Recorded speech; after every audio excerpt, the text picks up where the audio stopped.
never made it, but I know what it takes. I'm motivated by a mix of emotion. Got my statement, and I'm reading it slow so I can understand it fully. Appreciate my standing, go out of this world and right on time.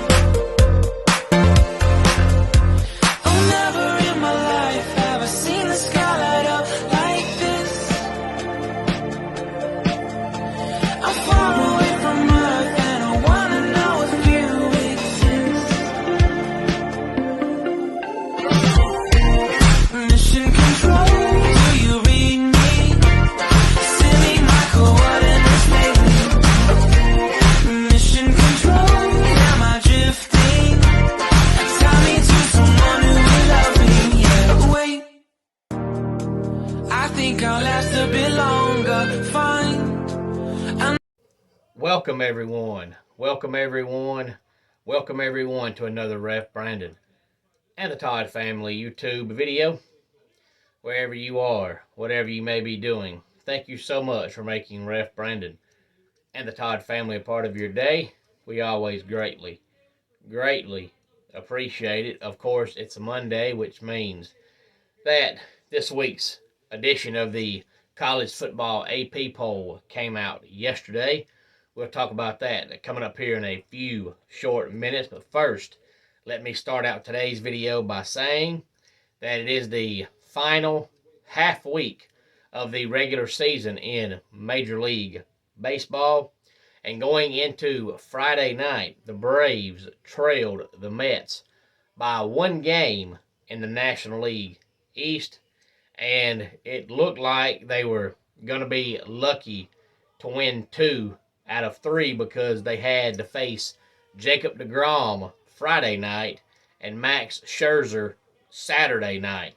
And as good as those two pitchers are, most Braves fans, being realists, thought if we just get one of those two, I'll be happy. Well, they ended up getting Friday's win and getting the win Saturday, and then they won last night on the ESPN Sunday Night Baseball Game of the Week.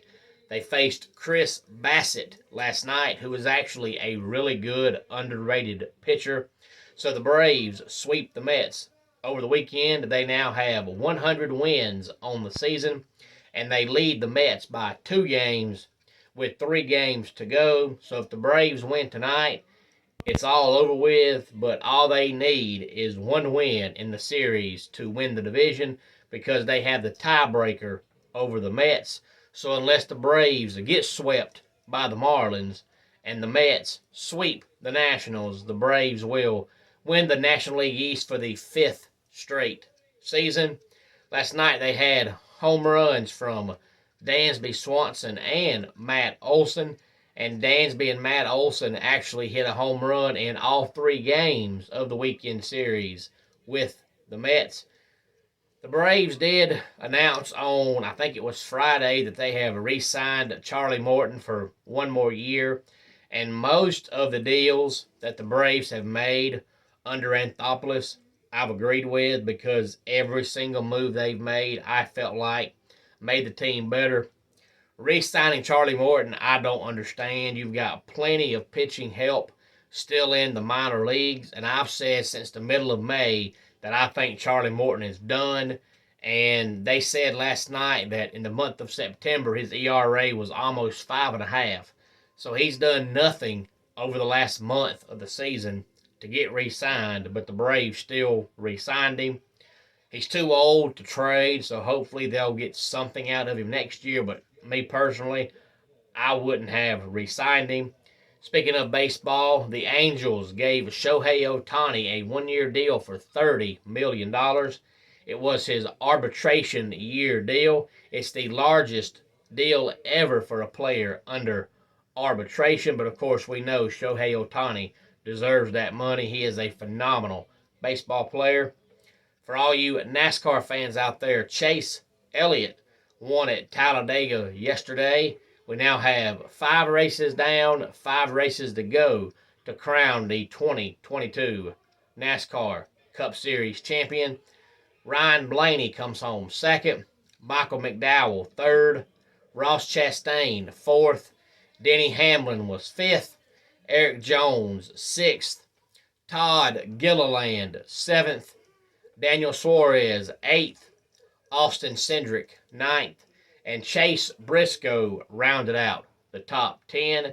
Next Sunday, back in action, it's the Bank of America Roval 400, which of course we know is the road course at Charlotte Motor Speedway. And unfortunately, Chase winning that race means he automatically qualifies for the next round of the playoffs. And I don't know why, but I have felt this way for the past month, so I'll just go ahead and say it. Ryan Blaney has not won a race all year long, but he has consistently pretty much been top 5, top 10 just about every single race. There has never been a driver win a championship without winning at least one race, but I have a feeling that Ryan Blaney is going to win the Cup Series championship this year. So that is my pick with 5 races left to go. And of course, it's college football season, so we all want to talk about and hear about the AP poll. And this week we have quite a few teams making their debut this year in the AP Top 25. And just like I said in yesterday's video, Alabama is the new number 1 team. I had a feeling they would be since Georgia struggled with Missouri and Alabama beat a ranked Arkansas team. But Alabama, at last check, still has not announced how long Bryce Young will be out. So he may end up playing this upcoming Saturday. They're saying he's day-to-day, and they won't announce the extent of the injury. Now, when he got hurt Saturday, the backup came in, and they only threw 9 passes the rest of the game.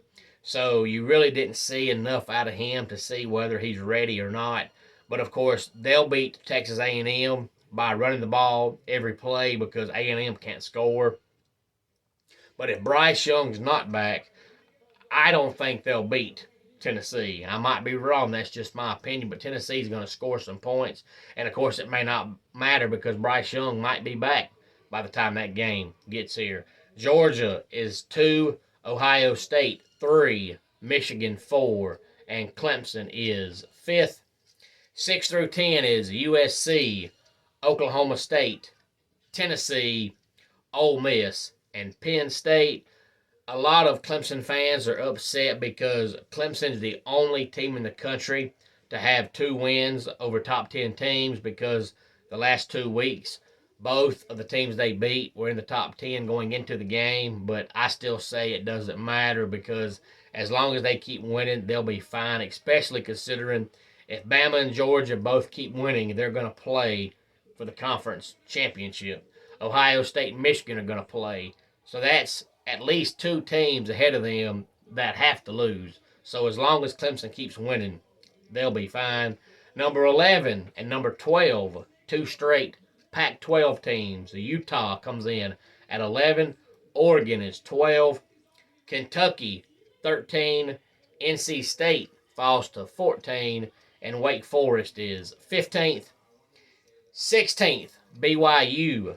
17th, TCU. They make their debut for the season. Everybody thought they were going to have a down year, being that Gary Patterson left and Sonny Dykes took over. But they're sitting at 4-0 right now after just dominating Oklahoma on Saturday afternoon. UCLA, 18. Kansas, 19. Kansas State is 20th. So sure enough, Kansas jumps into the poll this week, and they jump all the way into the top 20 at number 19. 21, Washington. 22, another team making their debut this year, and that is the Syracuse Orange. 23, Mississippi State. 24, Cincinnati. And 25, LSU.